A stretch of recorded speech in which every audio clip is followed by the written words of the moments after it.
आज मैं लोन के इशू पर बोलना चाहूँगा कि लोन से बहुत लोग परेशान हैं, बिजनेस वाले भी, नौकरी वाले भी। लेकिन बिजनेस वाले तो किसी न किसी तरीके से मैनेज कर ही लेते हैं, लेकिन नौकरी वाले को बहुत दिक्कत होती है। तो नौकरी वालों के लिए पहली चीज़ मैं बोलूँगा कि आप एक छोटा सा साइड में बिज़नेस स्टार्ट कर लीजिए। ठीक है, आपको टाइम नहीं मिलता है बिज़नेस के लिए, कोई दुकान नहीं खोलना है आपको, कोई वैसा बिज़नेस नहीं करना है।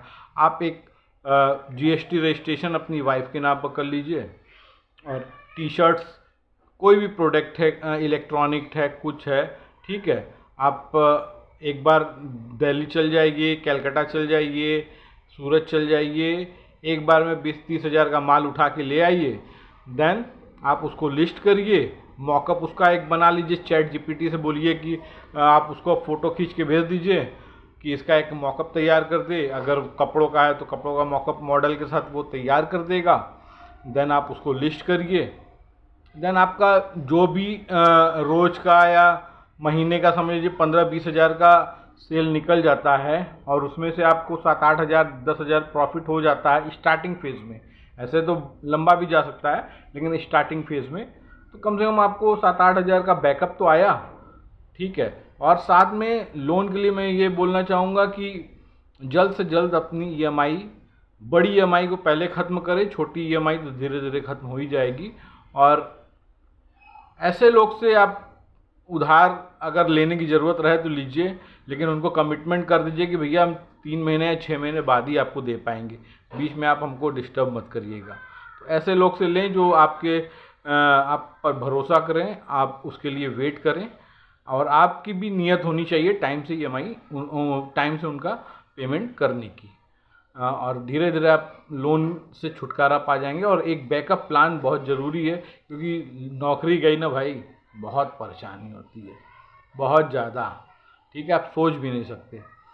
तो बैकअप बहुत ज़रूरी है। और फिर जब आपका छोटा बिजनेस धीरे धीरे जब 3-4 साल में ग्रो कर जाए, देन आप खुशी खुशी आप नौकरी छोड़ सकते हैं, आप बिज़नेस को फुल टाइम ज्वाइन कर सकते हैं। और उससे आपको काम, नौकरी, जॉब करते हुए धीरे धीरे बिजनेस की नॉलेज भी हो जाएगी।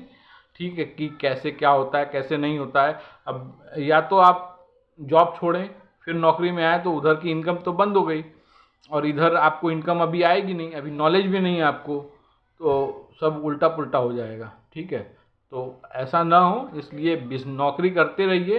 बस एक जीएसटी वाइफ के नाम पर लेके एक ऑनलाइन आप सेल चालू करिए, और धीरे धीरे 2-3-4 रात को आप फालतू रील वील देखने से अच्छे हैं कि अच्छे वीडियो देखिए बिजनेस से रिलेटेड, यूट्यूब पर या किसी अन्य चैनल पर। देन आपको नॉलेज भी होती रहेगी, देन आपका धीरे धीरे बिजनेस भी ग्रो करता रहेगा।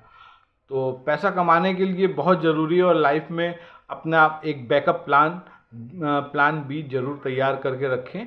और धीरे धीरे आप देखेंगे कि आप टेंशन फ्री हो जाएंगे, क्योंकि जब नोट आता है ना भाई, तो फिर सब टेंशन ख़त्म हो जाता है। ठीक है, बाकी जो छोटी मोटी टेंशन वो तो लाइफ का पार्ट है, वो तो आदमी को एंजॉय करना चाहिए, आता जाता रहता है। लेकिन मेन जो प्रॉब्लम होती है वो फाइनेंशियली ही होती है, चाहे जो भी बोले। फाइनेंशियल प्रॉब्लम से बड़ी कोई प्रॉब्लम नहीं है। ठीक है, तो उस प्रॉब्लम को सॉल्व करना ज़रूरी है। तो आप अगर ऐसा करेंगे तो लाइफ बहुत अच्छी चलेगी, आप एक अच्छे बिजनेसमैन फ्यूचर में आप बन सकते हैं, और एक बैकअप प्लान आपका तैयार रहेगा।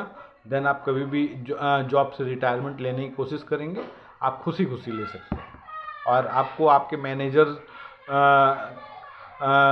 से ये नहीं सुनना पड़ेगा यहाँ से मैं निकाल दिया तो कहीं आपको नौकरी नहीं मिलेगी, ये बहुत लोग बोलते हैं। ठीक है, तो देन एक बैकअप प्लान ज़रूरी है। आपको अच्छा लगा तो कमेंट करें मेरी बातें।